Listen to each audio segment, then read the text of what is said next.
Buenos días. Vamos a dar entonces inicio a nuestra reunión académica de hoy, jueves 20 de octubre. Hoy está a cargo de la doctora Vicky Joana Obando, residente de segundo año, quien nos va a hablar de recubrimientos conjuntivales. Bienvenida, doctora Vicky. Buenos días, muchas gracias, doctor. Entonces, como el doctor lo acaba de mencionar, pues mi nombre es Vicky Obando, soy residente de primer año y el día de hoy les traje el tema de recubrimientos conjuntivales. Entonces, ese es el contenido que vamos a tratar durante la charla, que es definición, historia, los mecanismos de acción, ventajas y desventajas de los recubrimientos conjuntivales, las técnicas quirúrgicas y las indicaciones. Entonces, para empezar, pues debemos definir primero los recubrimientos conjuntivales. Estos son un conjunto de procedimientos que utiliza la conjuntiva propia del paciente para cubrir una porción de la superficie ocular afectada por algún proceso patológico. Algo de historia, pues los recubrimientos conjuntivales se observaron en la segunda mitad del siglo XIX. En 1994, Scholler describe por primera vez un colgajo conjuntival. Ya en 1984, Kuhn lo populariza el concepto y en 1912 Bayer describe el uso para evisceración y heridas cornoesclerales de los recubrimientos conjuntivales. En 1927, Green describió las propiedades curativas de los recubrimientos en úlceras corneales de etiología infecciosa o autoinmune, y ya en 1958 Gundersen publica la técnica en donde crea un colgajo delgado mediante la disección de la conjuntiva sin tenon, que actualmente es la que más se utiliza. Dentro de los objetivos de este procedimiento está, pues, primero recuperar la integridad de la superficie corneal para prevenir una ulceración corneal y una infección secundaria, así como dar un soporte metabólico y mecánico, logrando pues los efectos secundarios como es aliviar el dolor y reducir la inflamación, y mejorar a veces la apariencia estética, brindando también una opción para evitar muchas veces una cirugía invasiva. El mecanismo de acción de los colgajos conjuntivales es brindar un soporte de suplencia vascular y una protección mecánica a la córnea. La suplencia vascular va a acelerar el procesamiento de antígenos bacterianos que van a permitir la neutralización muchas veces de las proteasas y a la vez proporcionar una fuente de fibroblastos para la reparación de la herida. Un colgajo conjuntival también da cierto grado de soporte tectónico en córneas muy delgadas. Adicional, pues se debe considerar las ventajas y las desventajas que tienen los recubrimientos conjuntivales. Una de las principales, pues, es la integridad. Con estas lo que busca es preservar la integridad del globo ocular. Otra es brindar un soporte mecánico y metabólico a la superficie ocular, y la otra, pues, es reducir la inflamación y el dolor del paciente. Entre las desventajas que encontramos de los recubrimientos conjuntivales, una es la disminución de la agudeza visual si se hace con un colgajo total. La otra, pues, es el estudio del fondo de ojo, o pues la visibilidad de la cámara anterior, ya que por un colgajo total nos impide, pues, hacer las dos anteriores y muchas veces realizar un seguimiento progresivo de la patología. Y por el último está la potencial destrucción de las células madre. Para realizar un colgajo conjuntival hay varios principios fundamentales que se deben tener en cuenta. Esto se hace con la finalidad de, pues, hacer una técnica más depurada y así evitar muchas veces las complicaciones de los colgajos. Entonces, una de estas es, primero se debe realizar un desbridamiento del epitelio corneal y retirar todo el tejido necrótico. Se debe hacer una selección adecuada del sitio de donde se va a tomar el colgajo. El colgajo debe ser móvil y, pues, tratar de evitar que no esté muy adherido que no tenga mucha tenon, que no presente ojales, que no haya una retracción en los bordes del colgajo, y muchas veces lo que más se debe evitar son el desgarro del mismo. Existen 4 técnicas quirúrgicas. Entonces, entre la primera, pues, es el colgajo de avance total, la segunda es el colgajo bipediculado, la tercera es un colgajo monopediculado y el cuarto es un colgajo de avance simple. Para determinar el tipo de colgajo que se va a utilizar, eso va a depender muchas veces del tipo, del tamaño y del lugar donde se encuentra la lesión. Entonces, para iniciar, vamos a empezar hablando del colgajo de avance total.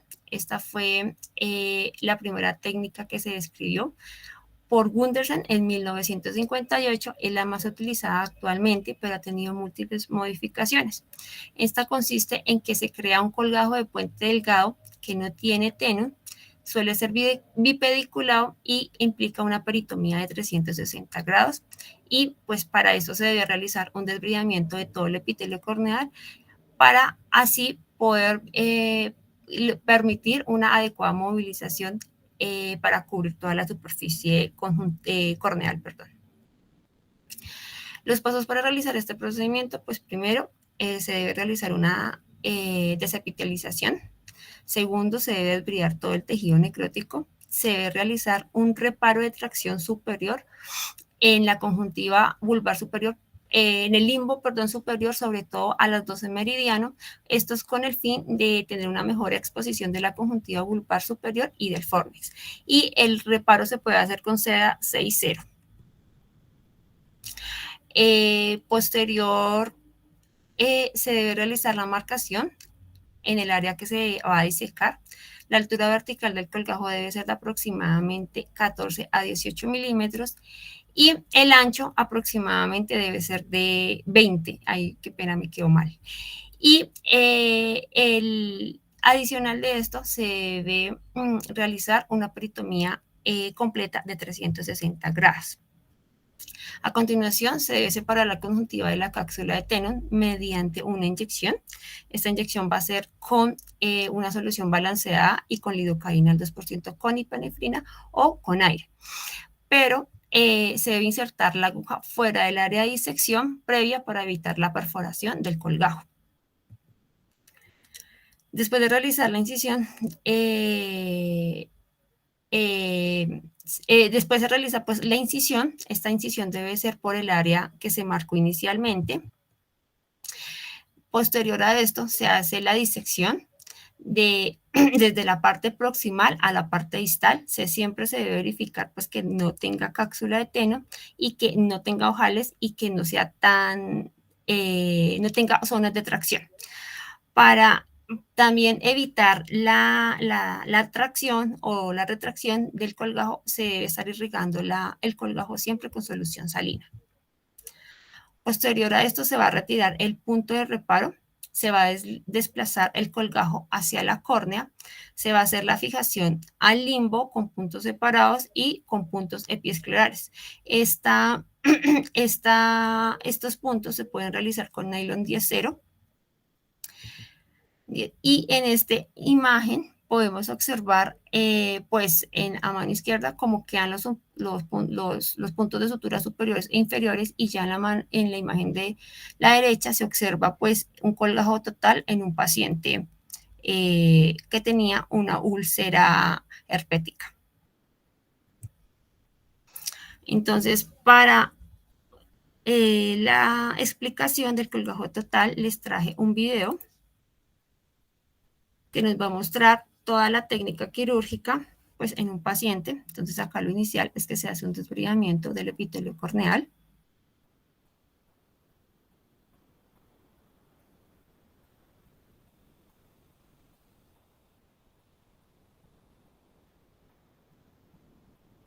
Posterior pues se va a tratar de hacer el punto de reparo.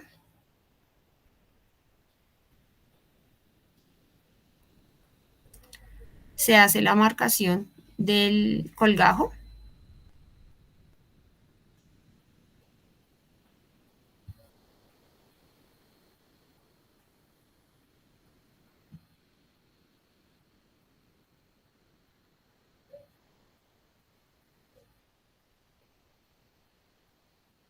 Se infiltra pues la solución salina para poder retirar la tenon de la conjuntiva. Posterior se hace la incisión en la conjuntiva.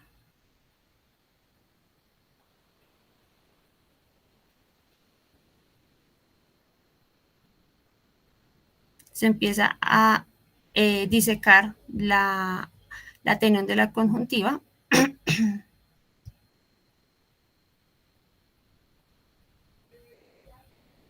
Posterior se desplaza el colgajo hacia la córnea.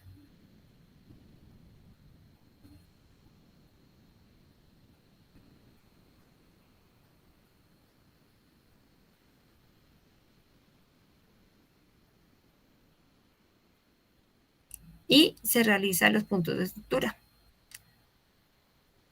Inicialmente se deben realizar por lo menos 2 puntos epiesclerales.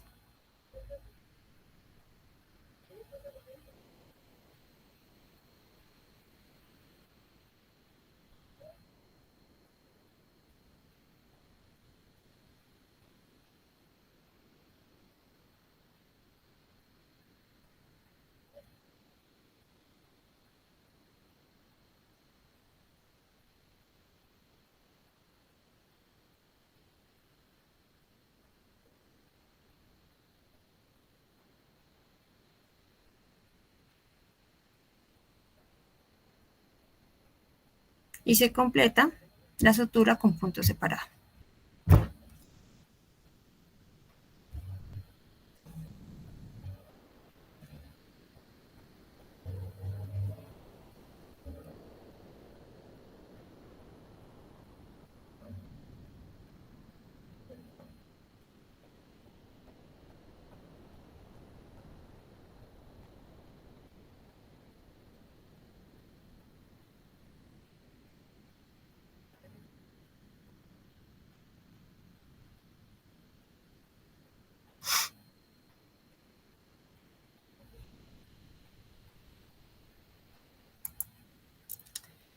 Listo. Y para continuar, vamos a hablar sobre la técnica del colgajo bipediculado. Este es un tipo de colgajo en puente, es muy similar al de avance total. Se utiliza cuando no se requiere una cobertura total de la córnea. Está indicado para pequeñas lesiones corneales que suelen ser centrales o paracentrales que no requieren una cobertura pues completa de la córnea. Este debe ser aproximadamente del 20 al 30% más ancho que la lesión a cubrir. Y la técnica es muy similar a la que se utiliza para la construcción del colgajo total, con la diferencia pues del ancho de la lesión. Igual acá se hace una disección en Roma muy cuidadosa desde la periferia hasta el limbo, y el colgajo se moviliza a la córnea, y la diferencia es que los puntos van a estar en la córnea, como se puede ver en la imagen de la derecha, perdón. Adicional, este colgajo bipediculado también se puede utilizar para lesiones que estén muy periféricas. Entonces lo que se hace es que se tracciona el colgajo solo hacia la parte periférica y se sutura en la córnea y en la parte pues de donde se saca el colgajo. En esta imagen se puede observar un paciente al que se le realiza un colgajo bipediculado. La lesión estaba muy periférica, pues ahí, acá se observa una buena estabilidad, una adecuada vascularización conjuntival del colgajo, y pues no se observan signos de infección. La otra técnica es el colgajo monopediculado. Esta es una técnica también conocida como colgajo en raqueta. Se utiliza para lesiones perilimbares. Esta también debe ser más grande que del área a recubrir, aproximadamente del 20 al 30%. Esta técnica se tiene pues menor tendencia a la retracción, pero siempre y cuando se libere la cápsula de Tenon. Los pasos para realizar el colgajo monopediculado pues son muy parecidos pues a las anteriores. Entonces lo ideal pues se da anestesia local, se debe usar un blefarostato, se debe realizar la despitalización corneal, se debe realizar un desbridamiento de todo el tejido necrótico, se debe realizar un diseño de colgajo. Este colgajo va a tener la forma rotacional o la forma de raqueta, como se puede ver en la imagen, y de igual manera se hace la infiltración subconjuntival para separar conjuntiva de Tenon. En la imagen de la izquierda pues se puede ver cómo queda el colgajo, y ya en la imagen derecha se observa que el colgajo se gira hacia la lesión y se hace se sutura alrededor solo de de la incisión sin tocar pues la parte del iris. En esta imagen pues se observa esta fue a un paciente que se le realizó un colgajo monopediculado, pues tiene una adecuada adherencia, una adecuada vascularización y no se observan signos de infección. La última técnica es el colgajo de avance simple. Esta es la técnica que se usa para lesiones corneales o paralimbares. Esta puede ser una acción al monopediculado. Frecuentemente se va a asociar a injerto lamelar de córnea o esclera. Acá lo ideal es tratar de hacer una adecuada liberación para relajar los tejidos porque esta tiende a hacer más retracción. Entonces, lo que se hace es que se hace una incisión en la conjuntiva, se trata de sacar lo que se puede observar de la cápsula de Tenon y posterior a eso se hace el desbridamiento corneal y del tejido necrótico y se tracciona o se desplaza el colgajo hacia la lesión y se sutura alrededor del colgajo. Entonces, algunas complicaciones intraoperatorias que se pueden observar en los recubrimientos conjuntivales, pues las más importantes fueron que es la abertura de la conjuntiva. Esta pues es una de las más frecuentes, ya que por la excesiva disecación de la Tenon lleva a la ruptura de la conjuntiva.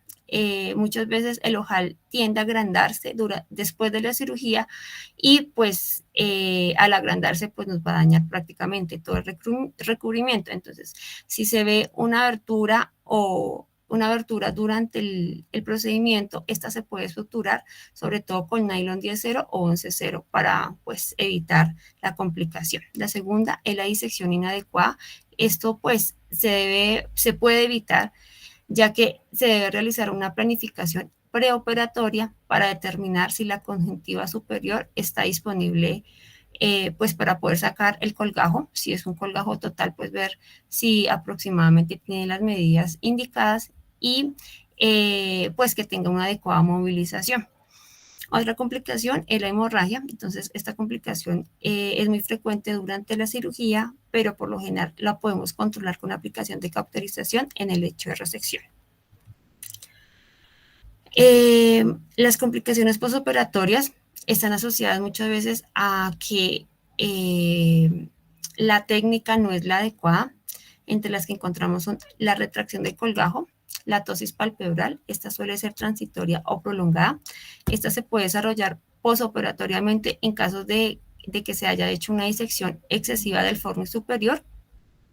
También se puede ver el acortamiento del fornix. Se pueden encontrar también los quistes epiteliales. Entonces, los quistes epiteliales prácticamente se nos van a dar porque no se hace un desbridamiento epitelial adecuado.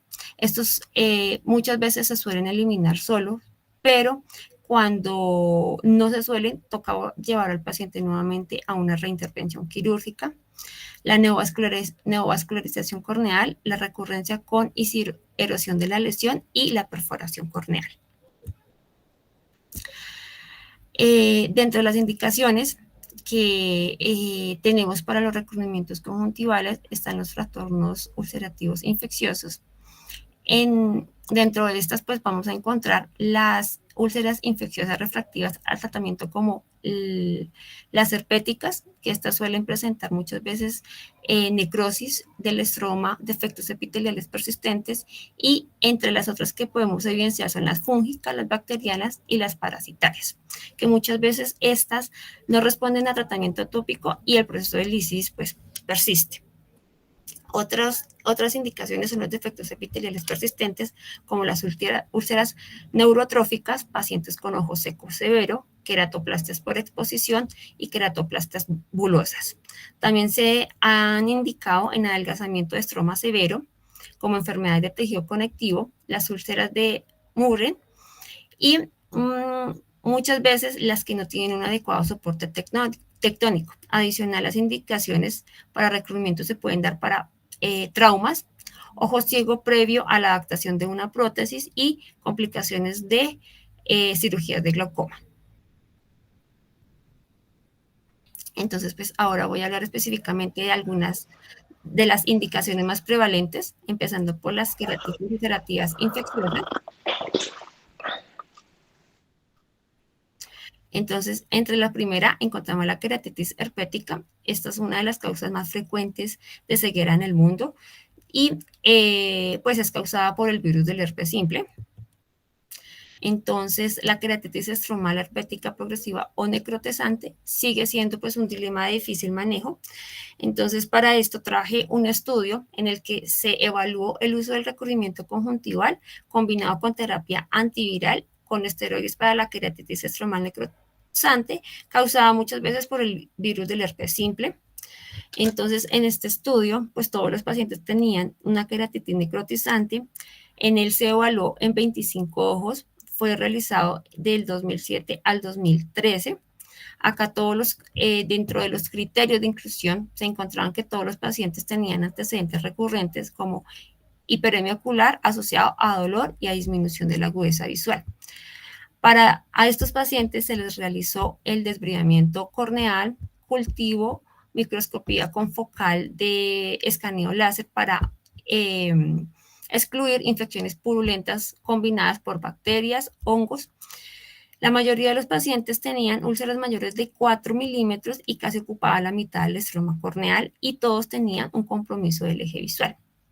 Entonces, a estos pacientes inicialmente se les realiza un recubrimiento conjuntival y en el postoperatorio se les inicia tratamiento tópico y sistémico. Entonces, a ellos se les administra aciclovir por vía intravenosa. Este tratamiento se da durante 2 semanas. Posterior a este, se da tratamiento tópico con aciclovir para completar 3 meses. Se les inicia trovamicina y dexametasona. Este tratamiento se da por 2 semanas, y se reemplaza por la fluorometalona al 1%, que se da por 2 semanas. Aproximadamente el seguimiento de unos pacientes fueron entre 12 y 18 meses y ya ellos concluyen que prácticamente todos los pacientes al 10º mes tienen una estabilización de la superficie ocular y prácticamente la agudeza visual ha mejorado. Entonces, en estas fotografías muestran la evolución de 2 pacientes. En la esquina de la parte superior derecha, nos muestra el primer paciente. Este paciente llega con una agudeza visual de 20-200, tenía unas úlceras aproximadamente entre 4 milímetros y 7 milímetros. La profundidad de la úlcera era casi el 50% de toda la córnea y pues en ella se podía observar la necrosis corneal y el edema estromal. En la segunda imagen, en la B, es la imagen de seguimiento. Este paciente fue el que tuvo un seguimiento por 12 meses, entonces en él la agudeza visual de este paciente fue de 20-25 y pues se observa una adecuada adaptación del colgajo, un vascularizado, ya no hay síntomas de infección, la córnea ya no está edematizada y el paciente resolvió él fue a los 8 meses prácticamente. En la imagen de la C ya es el segundo paciente. Este paciente nos llega con pues dolor, inflamación, y tiene una agudeza visual de 20-400. Adicional, pues hay una hiperemia conjuntival y un edema corneal. La úlcera de este paciente aproximadamente era de 6 milímetros por 3 milímetros y se le realiza un OCT de segmento anterior en donde revela que prácticamente la úlcera había llegado hasta la membrana de Descemet. Y el tejido alrededor estaba necrótico y con edema. En la segunda imagen de seguimiento, que es la D, este paciente sí tuvo un seguimiento a los 18 meses. Él recuperó la visión de 20-30 más 2 y pues prácticamente todo el colgajo fue pues adaptado. En esta imagen podemos ver que está muy vascularizado, ya no hay signos de infección y pues el edema corneal mejoró. Otra indicación para realizar un colgajo conjuntival es la queratitis por acantamobea. Entonces, para esa pues también traje un estudio en el cual se evaluaba el uso de la queratotomía lamelar profunda junto con un colgajo conjuntival para el tratamiento de la queratitis por acanthamoeba vera. En este estudio, ese estudio se realiza en 2 pacientes, 3 ojos nomás. Fue hecho en el 2002, perdón, y el criterio de inclusión de ellos era que los pacientes, estos 2 pacientes, tenían historial de 4 semanas de queratitis dolorosa mal diagnosticada, que al inicio se confunde por una queratitis herpética o por una queratitis bacteriana. Ambos pacientes se les da medicamento tópico, pero se confirma que a las 4 semanas el paciente no mejora, aproximadamente de 3 a 4 semanas. Luego de que reciben el tratamiento tópico, se decide realizar un colgajo conjuntival bipediculado y se encuentra que prácticamente el alivio, el dolor disminuyó y los síntomas de infección se controlaron a la semana. Pero ellos concluyen que siempre el tratamiento para una queratitis por acanthamoeba debe ser tópico y debe ser con un recubrimiento conjuntival, pues para así poder preservar muchas veces la visión del paciente. En estas imágenes podemos ver la secuencia pre y postoperatoria de un paciente. Entonces, en la imagen de la izquierda se puede observar cuando llega el paciente con la úlcera, prácticamente pues ya estaba necrótica. En la segunda se observa cuando se coloca el injerto se actuó muy bien, y ya en la tercera, que es un seguimiento que se le hace a los 24 meses, pues se observa prácticamente que el colgajo está bien adaptado, vascularizado, y pues la córnea se ve transparente. Otra de las indicaciones es la queratopatía no infecciosa. Entonces, en ella encontramos pues, la queratitis no infecciosa. Para esta, también en la literatura busqué un estudio en donde lo que hacía el estudio era evaluar los resultados a largo plazo de los colgajos que Gundersen había publicado en el año de 1999. Estos pacientes les hicieron un seguimiento desde 1999 hasta el 2004. Acá lo que hacen es que primeramente le hacen la medida paliativa o rescate, que es colocar el tratamiento tópico, pero durante 6 meses evalúan que el tratamiento tópico no mejora la queratitis no infecciosa. Entonces se decide realizar el colgajo conjuntival y se observa que aproximadamente a los 30 meses todos los pacientes pues, que tenían queratitis bulosa, herpética y en banda han resuelto prácticamente toda la patología, y los pacientes recuperan una visión prácticamente, inicialmente llegaban con 20/200 y la recuperan de 20 a 60. Y ya para terminar, pues están las úlceras corneales no traumáticas. En esta, pues también se realiza un estudio retrospectivo durante 8 años que tenía como el objetivo analizar las condiciones predisponentes que conducen a la perforación y a tratamientos quirúrgicos con resultados visuales esperados. En este estudio, pues se toman 56 ojos. Fue realizado tuvo el estudio desde 1997 hasta el 2004. Los pacientes tenían úlceras neurotróficas, ojo seco y úlceras inmunológicas. Acá lo que hacen es que inicialmente a estos pacientes les inician el tratamiento con pegante tisular, membrana amniótica y por último dejan el colgajo conjuntival y hacen el tratamiento escalonado. Entonces, inicialmente colocan el pegante tisular por 3 meses, membrana amniótica 3 meses y ya el último tratamiento lo hacen con el colgajo conjuntival. Posterior, ellos concluyen que la membrana amniótica es uno de los métodos más eficaces a la hora de tener perforaciones corneales y que realmente no necesita otro tratamiento, sino si el paciente mejora su agudeza visual. Y ya para concluir, pues los recubrimientos conjuntivales totales o parciales siguen siendo pues una herramienta útil para el tratamiento de patologías corneales de diferentes etiologías.